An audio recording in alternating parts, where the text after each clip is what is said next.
சென்னை கண்ணகி நகரில் 6ஆம் வகுப்பு மாணவி மாயம் என பெற்றோர் புகார் அளித்திருக்கிறார்கள்.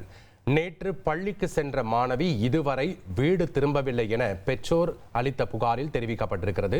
இது தொடர்பாக கண்ணகி நகர் போலீசார் விசாரணை மேற்கொண்டு வருகிறார்கள். கூடுதல் விவரங்களோடு இணைகிறார் செய்தியாளர் ஸ்ரீனிவாஸ். வணக்கம் ஸ்ரீனிவாஸ். 6ஆம் வகுப்பு மாணவி மாயமானது தொடர்பாக பெற்றோர் அளித்த புகாரின் பேரில் கண்ணகி நகர் போலீசார் விசாரணை மேற்கொண்டு வர்றாங்க. விவரங்கள் என்ன? வணக்கம். சென்னை சோழிங்கநல்லூர் தொகுதிக்கு உட்பட்ட கண்ணகி நகரை சார்ந்தவர் இன்பராஜ், வயது 35. இவரது முதல் மனைவி கடந்த சில ஆண்டுகளாக இவரை பிரிந்து வாழ்ந்து வருவதாக கூறப்படுகிறது. இந்நிலையில் இவர்களுக்கு பிறந்த இவஞ்சலினா என்பவரை இன்பராஜின் 2வது மனைவி கவனித்து வந்துள்ளார். இந்நிலையில் நேற்று பள்ளிக்கு சென்ற 6ஆம் வகுப்பு படிக்கும் இவஞ்சலினா திரும்பி பள்ளியில் இருந்து மாலை 5 மணிக்கு வீட்டுக்கு செல்வதாக கூறி சென்றுள்ளார்.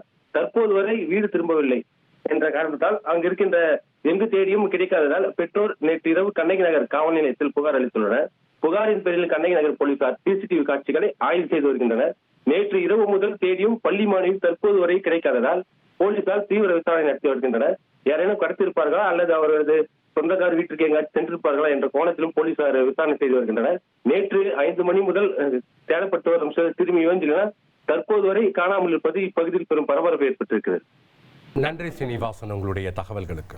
1,24,00,000 மனங்களை வென்ற தந்தி டிவி யூடியூப் சேனல். தவிர்க்க முடியாத தம்ப்நெயில்ஸ், கலக்கலான கான்டென்ட்ஸ். நீங்களும் இந்த குடும்பத்தில் இணைய இப்பவே சப்ஸ்கிரைப் பண்ணுங்க. அசுரபலம் கொண்ட எங்கள் டிஜிட்டல் கரங்களில் உங்கள் விளம்பரங்களை சேர்க்க வாட்ஸ்அப் பண்ணுங்க. 8939888378. Email advttanditv@dttv.in.